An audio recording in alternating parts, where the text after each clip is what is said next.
All right, let's talk about Git. You use it probably every day, but Mm. sometimes. Does it still feel like there's maybe a bit of magic happening under the hood? Oh, definitely. Like you know what commands to type, but maybe not always precisely why they work the way they do? That feeling is incredibly common, yeah. Git's design, its whole foundation, it's just very different from the systems a lot of people might have used before. And really understanding that foundation, that's the key to getting past just, memorizing commands. Exactly. It's so powerful, essential even for most of us now. But that gap in understanding, well, that could be where the frustration comes from. Hmm. Well, you've definitely come to the right place today. We're doing a deep dive into Git, and we're specifically pulling insights from the source material you've shared with us. These are excerpts from the book Professional Git by Brent Laster. Yeah, and our mission really with this dive is to help you bridge that gap. We want to highlight the core ideas, the things that make Git tick. Show you just enough of how it works inside, kind of demystify those commands and workflows.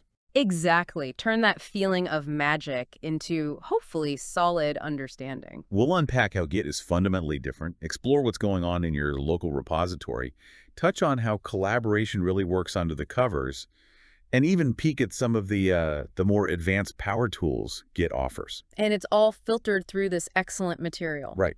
And we absolutely want to give a huge thank you to Brent Laster for writing this resource, and also to Chaim Kraus, the technical editor, for their great work on it. Okay, so maybe let's rewind a bit. Where did Git even come from? What problem was it trying to solve in the first place? Well, the source tells this great origin story.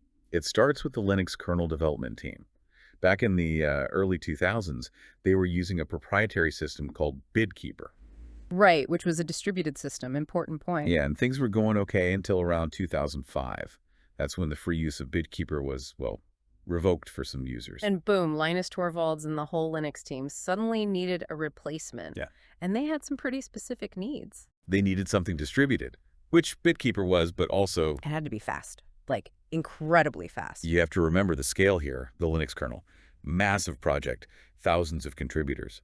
Speed wasn't just nice to have, it was critical. Right. And that need for speed, combined with needing it to be distributed, really shaped Git's fundamental design. And this distributed model, it's a huge difference maker, isn't it? Unlike those older centralized systems where you were constantly talking to a central server for, like, commits or history. Yeah, with Git, you work with a local copy, a full copy of the entire repository's history. It all lives right there on your machine, Hmm. in that hidden .git directory inside your project folder. Exactly. Your own complete copy. And that local copy is what enables what the source calls disconnected development. Hmm. You can do so much offline. Commit, create branches, look at logs, merge, all without needing a network connection. Which is amazing if you're traveling or have spotty internet, or honestly, even just for making local work faster. But here's where that speed really comes from, and it's probably the most crucial concept to grasp. Git's snapshot storage model. Okay, yeah, this is the big one. My brain, initially wanted to think of Git storing just the differences, the deltas Yeah. between file versions for each commit, like some older systems did. Right, that's a common starting point, but Git fundamentally thinks differently. The source really emphasizes this.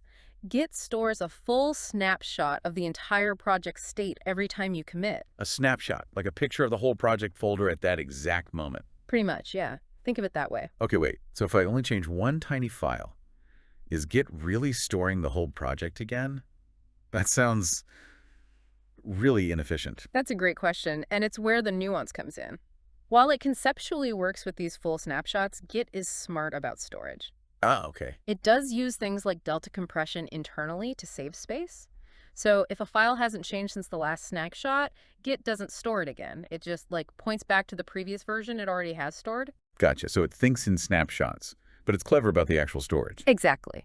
But the key thing for understanding how Git behaves, why it's so fast, is that snapshot idea. And that's why things like creating a branch or switching between branches are just ridiculously fast. Precisely. You're not copying gigabytes of files around. You're essentially just creating or moving a very lightweight pointer, a label pointing to one of those existing snapshots. The source says it's as fast as you can create a file in your OS, which is pretty much instant. Yep, that speed comes directly from that snapshot model, driven by that original need for performance on huge projects like the Linux kernel. Okay, so distributed nature, snapshot storage. Got it. Yeah. Two huge pillars. Now let's zoom in a bit, down to your local machine. When you're working with Git there, the source breaks down your environment into three main areas. Right. You've got your working directory, you've got the staging area, and then you have the local repository itself, that hidden.git folder. The working directory, that's the easy one, right? That's just the files and folders you actually see and edit in your project. Yeah. No big mystery there. Totally straightforward. But the staging area, now, this is where that mind shift the source mentions often happens for people new to Git. Yeah, I remember finding it a bit weird at first, like, why this extra step? Why not just commit straight from my working files? Because it gives you incredibly precise control. Finer-grained control, as the source puts it. Meaning, Meaning you don't have to commit everything you've changed since your last commit in one big blob. You can carefully pick and choose. so you can stage just this one fix from this file and maybe that part of a new feature from another file. Exactly. You assemble the exact set of changes you want to include in the next logical commit. You're crafting the snapshot before you save it. You can even stage just parts of a file. Yep. That's the power of what the source calls partial staging or patch staging. Using git add p. Very for patch. Right. It walks you through the hunks, the sections of changes within a single file, and asks you, stage this hunk. Yes. No. Split it. It's incredibly useful for making really clean, focused commits. And there's also that interactive staging with git add interactive. Another way to get that fine control over the staging area. Okay, so working directory, staging area, and then the local repository, that .git folder again? Right, and that's the heart of it locally. It's Git's database. It's where Git actually stores the project's history, that whole series of snapshots, those commits. And it's all yours locally until you decide to share it. Exactly, it's your private workspace, which the source notes has trade-offs. You get speed, you get disconnected work. But if your hard drive dies and you haven't pushed your changes anywhere. Yeah, you could lose that work. And also, the longer you work locally without syncing up with others, the greater the chance you'll run into tricky merge conflicts later on. Makes sense.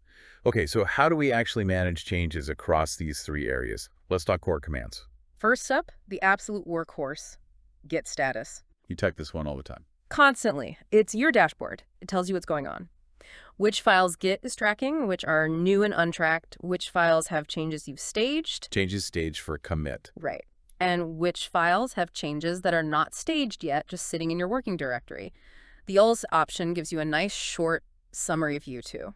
And if status tells you what's changed, git diff tells you, well, how it's changed. Exactly. Git diff is super powerful for seeing the actual line-by-line differences. By default, it shows changes between what and what. By default, just git diff, it shows the differences between your working directory and the staging area. So what have you changed that you haven't staged yet? Okay, and to see what I have staged, ready for the next commit. For that, you use git diff staged. That compares the staging area to your last commit, showing you exactly what will go into the next snapshot if you commit right now. You can compare other things too, right? Like two different commits. Oh yeah. You can diff between any two commits, specific files across commits. It's very flexible. The source also mentions you can hook it up to graphical visual diffing tools using git diff tool. Cool. So you check your status, see your diffs. Now you want to prepare commit. That's git add. Right. Git add is the command that moves changes from your working directory into the staging area. You can add specific files by name, git add file1.txt, file2.py, or you can use git add gif. Yep. Git add adds all the new and modified files in the current directory and any subdirectories, anything that isn't ignored by .git ignore. And again, those flags like interactive or .p give you that fine-grained control, letting you stage only parts of files if you want. Precision. Okay, so you've crafted the perfect set of changes in the staging area. Now you lock it in. Now you use git commit. That takes everything currently in the staging area and creates that new, permanent, immutable snapshot in your local repository's history. And that's when Git generates that unique ID for the commit, that long string of characters. Exactly. That's the SHA-1 checksum. The source calls it the handle or key for that specific snapshot, that commit. When you need to refer to a commit later, maybe, to check it out or revert it, you usually use its SHA-1 hash, or at least the first few characters of it. And the commit message. You have to write a good message. Absolutely critical. Don't skip this. A good message explains the why. Why did you make these changes? What problem does this commit solve? It's invaluable context for your future self and for collaborators. If you don't provide a message with SAAM on the command line, Git pops open your configured editor, right? Yep, whatever you've set as core.editor. Now, the source also brings up git commit amend. What's that about? Ah, amend. It lets you modify the very last commit you made. How? Well, maybe you forgot to add a file. You can add that file and then run git commit amend. Git will then combine your newly staged changes with the content of the last commit into a new replacement commit. Or you can use amend just to change the commit message if you made a typo. Handy for quick fixes right after committing. But there's a catch, right? A big warning sign. A huge warning sign. The source is emphatic about this. Don't do it if you've already shared that commit. Exactly. Do not use git commit amend on a commit that you have already pushed to a remote repository where others might have pulled it. Wow. Because amend doesn't just add to the last commit, it replaces it. It creates a new commit with a different SHA-1 hash. It effectively rewrites that little piece of history. If someone else already based their new work on the original commit you just replaced. You've just created a diverging history that will cause them major headaches when they try to pull updates. It breaks the lineage. So the golden rule: don't rewrite history that's been shared, at least not without careful coordination. Amending is fine for local commits you haven't pushed yet. Okay, that's a crucial distinction. So we're building up this history of commits. How do we actually look back through it? The main tool for that is git log. Just typing git log shows you the sequence of commits, usually newest first, with their SHA-1's author, date, and commit message. The default output can be a bit verbose sometimes. It can be, but git log is incredibly customizable. The source highlights some really useful options. One line is fantastic for just getting a compact one-line summary of each commit. Yeah, I use that one a lot. And for complete control, there's Pretty Format. You can specify exactly what information you want and how you want it formatted using placeholders. Like what kind of placeholders? Things like % for the abbreviated hash, % for the author date, % for the subject line, the first line of the commit message, % for the author name, % for any decorations like branch or tag names. You can build really informative custom formats. Remembering those long format strings seems like a pain. It can be, which is why the source connects this perfectly to get config and aliases. You can create your own custom command, like the source's example githist, and configure it as an alias for your favorite gitlog pretty format command. Ah, nice. You just type githist and get your perfectly formatted log. Exactly. Makes life much easier. The source also briefly mentions Git, which is a simple graphical tool that comes with Git for visualizing the history tree, and also options for searching within the log, like -G, to search for commits that introduced or removed a specific string in the code itself. Right, you mentioned git config for aliases. That's the command for setting all sorts of Git options, isn't it? It is. Git config lets you customize Git's behavior and set personal preferences. And these settings can exist at different levels or scopes. The source mentions 3 main scopes. Yep. There's system, which applies machine-wide to all users. There's global, which applies to you, the current user. Across all of your repositories, these settings usually live in a .git config file in your home directory. And local. Local settings apply only to the current repository you're working in. They're stored right inside that repository's .git config file. And they override each other, right? Local beats. Global beats system. That's the hierarchy. Local settings take precedence. Global is where you typically set things like your user identity. Which is super important. Git needs to know who you are. Absolutely essential. You must configure your user.name and user.email using git config global. This is how Git stamps your commits with your identity. What happens if you don't set them? Git tries its best to guess based on your system username and hostname, but you really want to set these explicitly to ensure commits are attributed correctly. The source also mentions you can fix the author on the last commit if needed, using git commit amend reset author, but again, only if it hasn't been pushed. You can also set your preferred text editor for commit messages and stuff. Yeah, using core.editor, so Git knows whether to launch Vim, Nano, Emacs, VS Code, or whatever editor you prefer when it needs you to write a message. And the source brings up a really common pain point. Line endings. .core.autocrelf. Ah, yes, the classic Windows CRLF versus Unix LF battle. This setting helps manage line ending conversions automatically when you're working on cross-platform projects. But the source specifically warns about one setting value. Right. It cautions against setting core.autocorrelf false if you have people collaborating on both Windows and Mac Linux.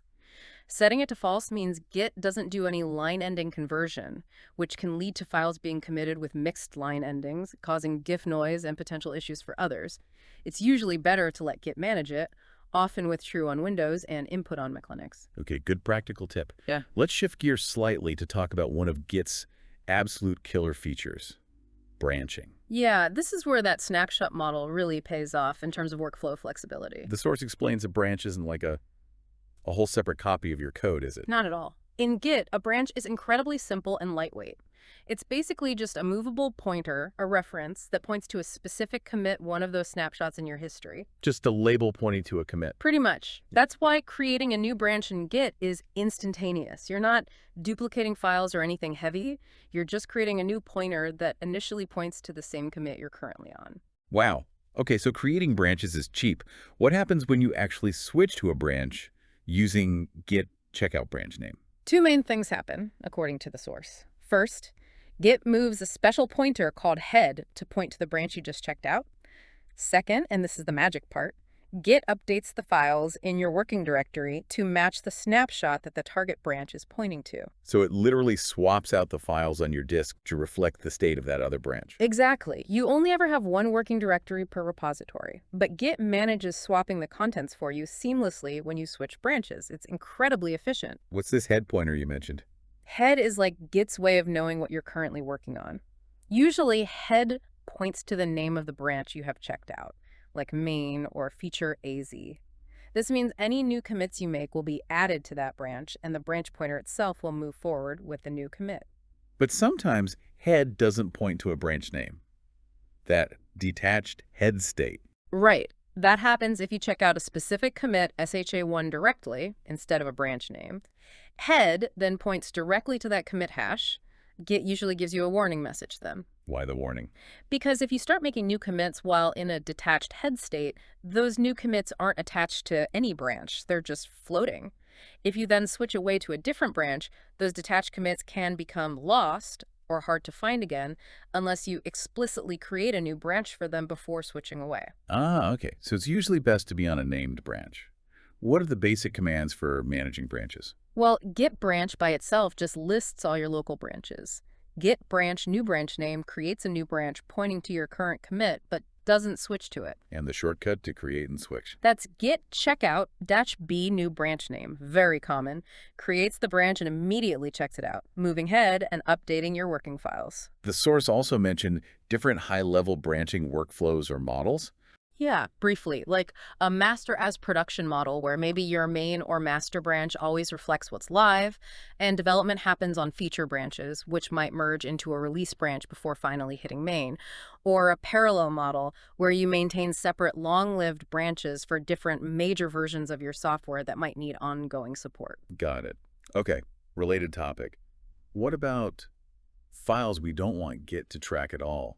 Build outputs, log files, secret keys. That's exactly what the .jitignore file is for. You create a file named .jitignore in your repository, and inside it, you list file patterns or specific file names that Git should completely ignore. And it won't even show them as untracked. Correct. If a file matches a pattern in .jitignore, Git pretends it doesn't exist for tracking purposes. It won't show up in Git status, and commands like git add .won't stage them. Does it matter where you put the .jitignore file? Yes, the scope matters. A .jitignore file in a specific directory applies to that directory and all of its subdirectories. You can have multiple .jitignore files. And there are other places to ignore files, too.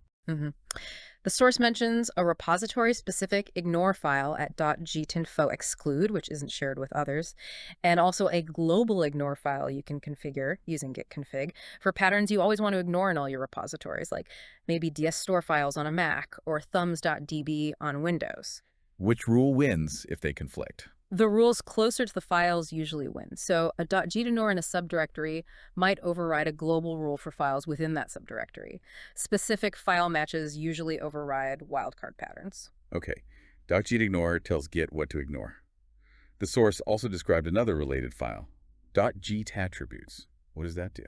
.gtattributes is interesting. It lets you define specific attributes for files based on their path or pattern. These attributes tell Git how to treat those files in special ways. Like what kind of special ways? Common uses are controlling line-ending normalization more explicitly than core.autoparelf, or telling Git that certain file types are binary. Ah, so you could mark all .jpg files as binary. Exactly. The source gives an example like .exe binary.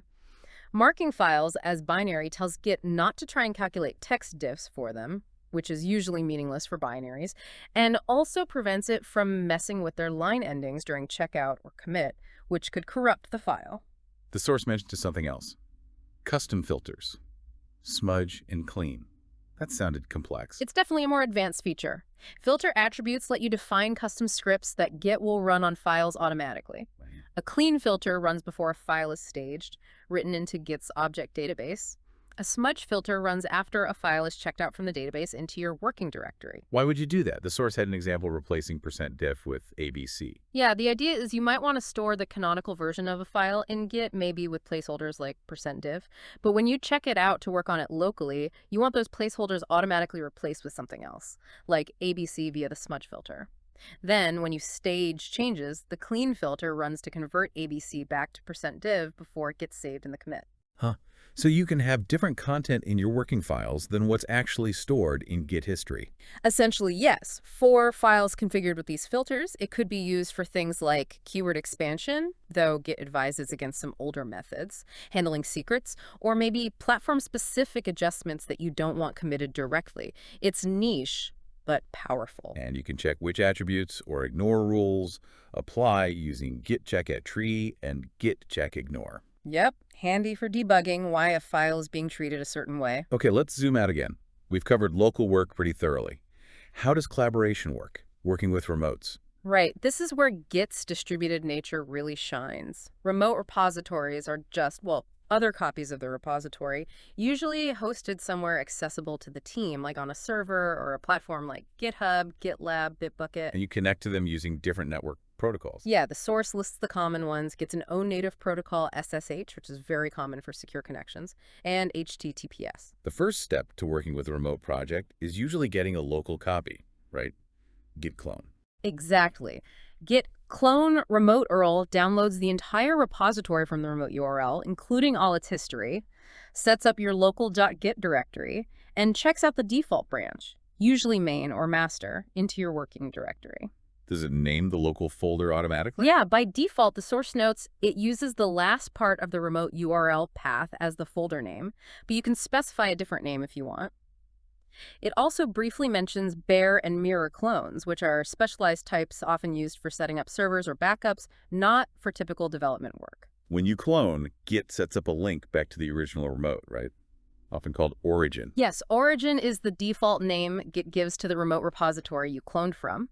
And importantly, cloning also creates special references in your local repository called remote tracking branches. Like origin main or origin develop? Exactly. These act like local bookmarks that remember the state of the branches on the origin remote the last time you communicated with it. They live in your local .git folder, so you can see where the remote branches were even when you're offline. But they don't update automatically, right? You need to tell Git to check for updates. Correct. That's the job of git fetch. So what does fetch do exactly? Git fetch remote name, like git fetch origin, connects to that remote repository and downloads all the new stuff, new commits, new branches, updated branches, new tags that the remote has but you don't have locally yet. And it puts this new stuff where? It puts the new commits and objects into your local .git repository database, and it updates those remote tracking branches, like origin main, to point to the latest downloaded commit for each branch. But it doesn't change my actual working files or my local main branch. Correct. Fetch is purely about downloading new data and updating your local picture of the remote's state. It doesn't touch your working directory or your own local branches. It's a safe operation just to see what's new. Okay, so fetch gets the updates into my local repo. How do I integrate those updates into my own work, like into my local main branch? That's where git pull usually comes in. Or more explicitly, commands like git merge or git rebase. So pull does more than fetch. Yeah, git pull is typically a combination command. By default, it first runs git fetch to get the latest updates from the remote. Then it immediately tries to integrate those updates from the corresponding remote tracking branch, like origin main, into your current local branch, like main. How does it integrate? By default, it uses git merge, but the source highlights you can configure it or use the rebase option, git pull rebase, to use git rebase instead of merging. Merging creates a merge commit, while rebasing replays your local commits on top of the fetch changes. Different strategies, different history outcomes. Okay, so fetch updates your view of the remote, pull fetches and integrates into your current branch. Now, how do you send your local commits to the remote? That's git push. Git push remote name, branch name, like git push origin main, uploads your local commits from the specified branch that the remote doesn't already have. Does Git know where to push by default? Sometimes. If you cloned, your local main branch might be set up to track origin main. If you create a new local branch, you often need to tell Git where to push it the first time, often using the us flag, git push uorigin my feature, which sets up that upstream tracking relationship for future pushes and pulls on that branch. Otherwise, you might need to be explicit. Git push origin local dash branch dash name dot remote branch dash name. Okay. And here we go again. Another command with a big warning label. Git push force. Uh-oh, Yeah. yes. Git push force, or sometimes you see it as git push origin plus my branch. This is another history rewriting operation, but this time on the remote. What does it do? It tells the remote repository, forget whatever history you currently have for this branch. Replace it entirely with the history I'm sending you from my local branch. Yikes. So it just overwrites the remote history. Completely. If anyone else has fetched the old history from that remote branch and based their work on it, a force push will pull the rug out from under them, just like amending shared history does. They'll have diverging histories, and integrating things again becomes a mess. So, same rule applies. Avoid force pushing on shared branches unless you are absolutely 100% certain nobody else has pulled those changes, or you're coordinating very, very carefully. Exactly. It's usually reserved for your own private feature branches before anyone else has seen them, or in very specific controlled situations. Use with extreme caution. Got it. The source also briefly described the fork and pull model often used on sites like GitHub. Yeah, that's a really common collaboration pattern, especially in open source. Instead of everyone pushing directly to the main project repository, contributors fork the project first. Forking creates their own personal copy of the repository on the hosting platform. Right.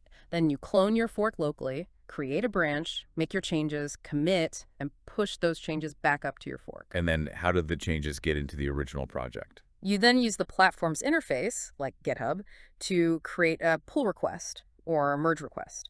This is basically a request sent to the original project owners asking them to review your changes and pull them from your forks branch into their main repositories branch. So it gives the project maintainers a chance to review and approve changes before they get merged. Exactly. It provides a controlled workflow for contributions. The source also mentions a useful tip here. When working with forks, it's good practice to configure two remotes in your local repository. Origin pointing to your fork, where you push, and another remote, often called upstream, pointing to the original project repository. Why add upstream? So you can easily get fetch upstream to get the latest changes from the main project into your local repository, keeping your own fork and local branches up to date with the original project's progress. That makes sense. Okay, we've covered the core local workflow and the collaboration workflow, but Git has even more tools, right? The source dives into some more advanced stuff. Oh yeah, there are some really powerful tools beyond the basics. Git stash is one I use all the time. What's stash for? Imagine you're in the middle of working on some changes, but they're not ready to commit yet. Suddenly, you need to switch branches quickly, maybe to fix an urgent bug or pull down someone else's changes. Git stash lets you temporarily shelve your uncommitted changes, both staged and unstaged modifications. Just hides them away, cleans up your working directory. Exactly. It saves your work in progress state onto a stack and reverts your working directory back to the last commit. Your workspace is clean, so you can switch branches, do whatever you need to do. And how do you get those changes back later? You use git stash pop or git stash apply.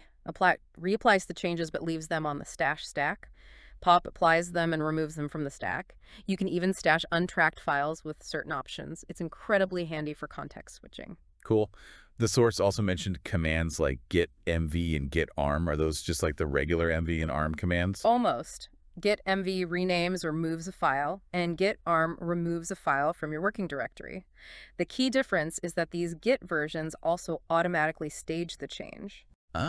So git rm-file.txt deletes the file and stages that deletion ready for the next commit. Precisely. It combines the file system operation with the git add or git stage part of the operation.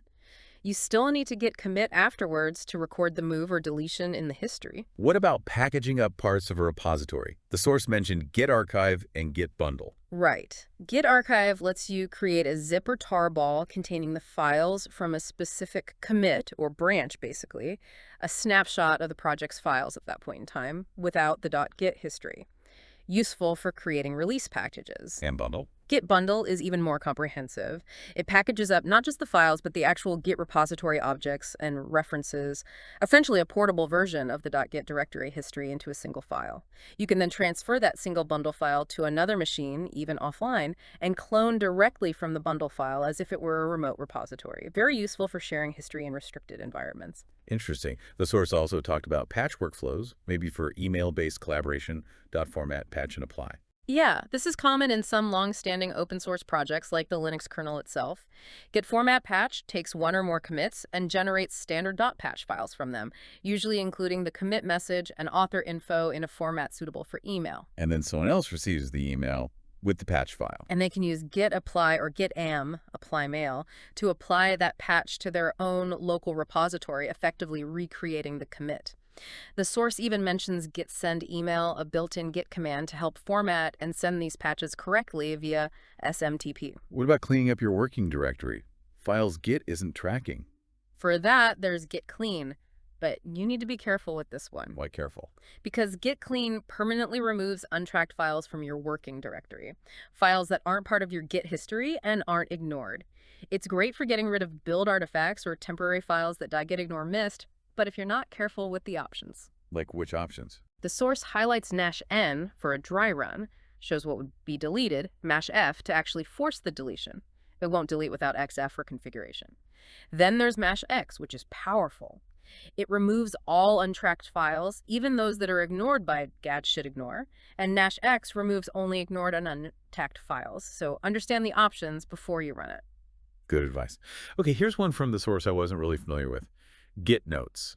Git notes is pretty neat. It allows you to attach arbitrary notes or metadata to existing commits. Without changing the commit itself. Exactly. That's the key difference from amending. Since notes aren't part of the commit's core data, they don't change the commit's SHA-1 hash. So what would you use notes for? Maybe adding information after the fact, like a build server adding a build number or test results to the commit that was built, or maybe adding review comments or deployment status without needing to rewrite the original commit message. The notes are stored separately, but linked to the commit. Okay, that's interesting. Another advanced one mentioned was Git work tree. Git work tree is fantastic for multitasking. It lets you have multiple working directories linked to the same single local repository, with each working directory checked out to a different branch or commit. Wait, multiple working folders, but only one .git database. Exactly. So imagine you're deep in work on feature A in your main project folder. Suddenly, a critical bug report comes in that needs fixing on the main branch right now. Normally, I'd have to git stash my feature A work, git checkout main, fix a bug commit, git checkout feature A, git stash pop. Right. A bit of a dance. With git worktree, you could just run git worktree add.hotfix main. This creates a new folder .hotfix alongside your main project folder, checks out the main branch into it, but links it back to your original repository's .git database. So I can just cd.hotfix, make the fix, commit there, then cd back to my original folder and continue working on feature A without any stashing or branch switching in that main folder. Precisely. It allows true parallel work on different branches locally. The source mentions commands like git worktree list to see your work trees, remove to clean them up, and prune to remove stale administrative files. That sounds incredibly useful. Okay, now, back to the danger zone. Rewriting history again, but this time, the source talks about git filter branch. Sounds serious. It is serious. Git filter branch is the ultimate power tool for rewriting history across potentially many commits in your repository. It's extremely powerful, but also complex and, yes, dangerous if used improperly. What kind of rewriting are we talking about? Things like completely removing a file, like a large binary or a sensitive password file, from every commit it ever existed in, or changing the author email address on all commits by a specific person, or moving a subdirectory to become the root directory of the project throughout its entire history. It lets you apply custom scripts or filters to each commit as Git replays the history. And the warning here is amplified. Massively amplified. Same reason as amend and force push, but potentially affecting much more history. The source strongly warns, do not use git filter branch on history that has been shared with others. It rewrites commits, changes their SHA-1s, and will completely break things for anyone who has based work on the old history. It needs a force flag, too. Often, yes. Git tries to protect you by keeping backups of the original refs, and filter branch often requires F to force overwriting these backups. It's really intended for cleaning up repository history before you share it publicly, or for major surgery on private repositories. It's not for everyday use. So if you do need to undo something that has been shared, and rewriting history with filter branch or mend is off the table, what's the safe alternative the source suggests? The safe way is git revert. How does revert work differently? Unlike the history rewriting commands, git revert doesn't change the past. Instead, it figures out the changes introduced by a specific commit you want to undo, and then it creates a brand new commit that applies the inverse of those changes. So it adds a new commit on top that effectively cancels out the problematic one. Exactly. The original commit is still there in the history, but the new revert commit undoes its effects. Because it just adds a new commit, it doesn't rewrite any existing history, making it perfectly safe to use on shared branches. Others can just pull the new revert commit like any other change. The source had an example. Yeah, like git revert head would create a new commit that undoes the changes made by the commit before the current head. Okay, that's a much safer way to undo things in a collaborative setting. Finally, the source briefly mentioned Git hooks. Right. Hooks are scripts that you can set up to run automatically at certain points in Git's execution lifecycle. Where do these scripts live? They typically reside in the .githooks directory within your repository. Git provides sample scripts in there, usually ending in sample, and you just need to rename them, remove the .sample, and make them executable to activate them. And you can use them for, what, automation? Yeah. Enforcement? Both. For example, a pre-commit hook script could run code linters or run unit tests, and if they fail, the hook could prevent the commit from happening. Enforcing code quality before commits. Exactly. Or the prepare commit MSG hook, which the source gives as an example, could run when you type git commit and automatically prepend a JRRA ticket number, or validate the format of your commit message before your editor even opens. On the server side, a post-receive hook could trigger a build, send notifications, or deploy code after a successful push. They offer a lot of customization potential. Wow. Okay, that really was a deep dive, pulling all that from the source material. Yeah, we covered quite a bit. From Git's origins, that crucial distributed nature, the snapshot model being key to its speed, To navigating your local environment. The working directory, that vital staging area for crafting commits, and the local repository, .git, where history lives. plus the commands to manage it all: status, diff, add, commit. Understanding those SHA-1 identifiers and that critical warning about not amending shared history. Then configuring Git with Git config scopes, user identity, line endings, and branching. How it's just lightweight pointers, making it super fast, and how checkout manages your working files, plus head and detached heads. We also looked at controlling what Git tracks using .jignore for ignoring files, and .jidist attributes for specifying file treatments like binary marking or even those advanced smudge clean filters. And then collaboration.remotes. Clone to get started, fetch to update your view of the remote, pull to fetch and integrate, merge or rebase, and push to share your work. Remembering, of course, the big red flag around Git push force on shared branches and understanding that fork and pull model. And finally, that amazing toolkit of more advanced commands. Stash for saving work temporarily, MV and ARM for stage operations, archive and bundle for packaging. Attach workflows, clean for removing untracked files carefully, notes for adding metadata without changing commits, work tree for parallel development. And the heavy-duty history rewriting of filter branch, used with extreme caution, versus the safer shared history undo of git revert, plus the automation power of hooks. Yeah, grasping these concepts really helps you move beyond just typing commands you memorized to actually leveraging Git's power effectively, whether it's for your own projects or working with a team. Okay, so wrapping this up, what's a final thought for you, the listener, based on all this? Yeah. This whole deep dive came from looking closely at the material in professional Git. And that source, in its intro, mentions Git isn't just for code. It could apply to any part of a software development lifecycle and maybe even other kinds of content. Right, and we talked about how tools like .jitignore and .jit attributes let you customize how Git handles different kinds of files and workflows. So think about it. Git's fundamental job is tracking the state of files over time using snapshots. It's incredibly flexible with configuration. So what kinds of things, completely outside traditional programming code, could Git be surprisingly good at managing? Could you track the history of, say, writing a novel? Or managing complex system configuration files across servers? Maybe versioning large data sets for scientific research? Even collaborating on, I don't know, graphic design assets or music projects? How might the concepts we dove into today, snapshots, branching for experiments, maybe even custom filters for specific file types, or the push-pull model for collaboration, how might those apply effectively in those non-code worlds? Something interesting to mull over.